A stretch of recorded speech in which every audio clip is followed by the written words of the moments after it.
Нихао, уважаемые друзья и подписчики нашего канала. Что будет, если взять немецкий Тигуан и положить в китайскую шляпу фокусника? А получится кроссовер Darsen G60S. Сильный, модный, молодежный, с мордой доброго лабрадора. Если за что и любить Китай, то за их кроссоверы. Этот Darsen уже окрестили убийцей Тигуана, что звучит очень самоуверенно. Далеко не редки случаи, когда на словах ты Mercedes-Benz, а внутри ты Uncle Benz. Настолько ли солиден Darsen, мы узнаем прямо сейчас. Внешний вид китайского убийцы вполне хорош. Передок с массивной решеткой радиатора в черном цвете. Бампер большой и мощный, по его бокам расположились угловатые передние габаритки и подсветка окружения. Фары продолговатые, в меру большие, смотрятся аккуратно и вполне уместно. Было замечено, что с кузовом белого цвета оптика смотрится визуально больше. Кстати, вся оптика в любой комплектации только LED, ни о каком галогене речи не идет. Боковой вид довольно скромный. Единственное, что четко выделяется в плане визуала – объемная линия от багажника к переднему крылу, которая проходит через ручки двери. Ну и углубленный ложемент от переднего крыла к середине кузова, который проходит вдоль порога. С одной стороны боковины не нагружены декором. С другой смотрится довольно скромно, ведь это кросс, а китайцы любят навешивать по бокам кроссоверам декор. Задняя часть, она же филеечка, более интересная.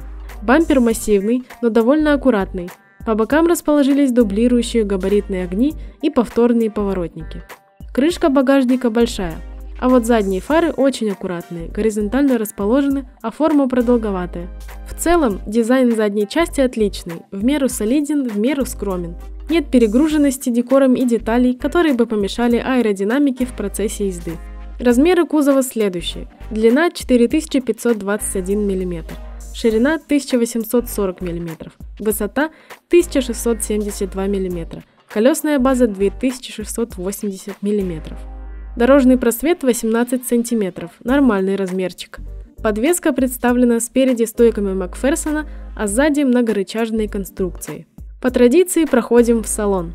Darsen G60S может похвастаться просторным салоном, где достаточно места для комфортного расположения 5 взрослых людей, включая водителя.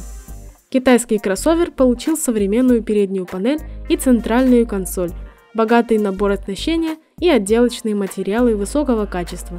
Darsen G60S обзавелся компактным мультифункциональным рулем, современной цифровой приборной панелью и большим дисплеем мультимедийного комплекса диагональю 12,3 дюйма. Благодаря двухзонному климат-контролю в салоне создается комфортный температурный режим, обеспечивающий максимально комфортное пребывание в салоне. Сиденья первого ряда могут похвастаться наличием комфортных боковых валиков, а дверь багажника электрическим приводом. Отличительной чертой кроссовера является бесключевой доступ в салон и клавиша активации движка.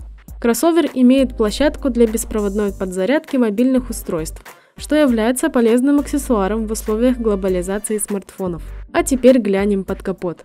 Оснащается кросс Darsen 1,5-литровыми 150 или 163 сильными бензиновыми турбированными моторами, работающими в сочетании с 6-ступенчатой механикой или 8-ступенчатой АКПП. Для цены в $11 000 это вполне приемлемые варианты. Более того, АКПП в кроссоверах этой ценовой категории редко встречается на 8 ступеней. Это более чем просто неплохой кроссовер. До убийцы Тигуана далеко, это как битва Давида и Голиафа. Да и сравнивать немецкий автопром с китайским неприемлемо, пока что. Но как машина для обычного потребителя, Darsen отлично подойдет. В нем есть все необходимое для ежедневных поездок, он в меру компактен и отлично управляется. Ну а мы прощаемся с вами на этой ноте, так как обзор подошел к концу. Прошу подписаться и поставить за нашу работу лайк. Мы отправляемся за новым авто для обзора, а вам желаем удачи и до новых встреч в следующих выпусках.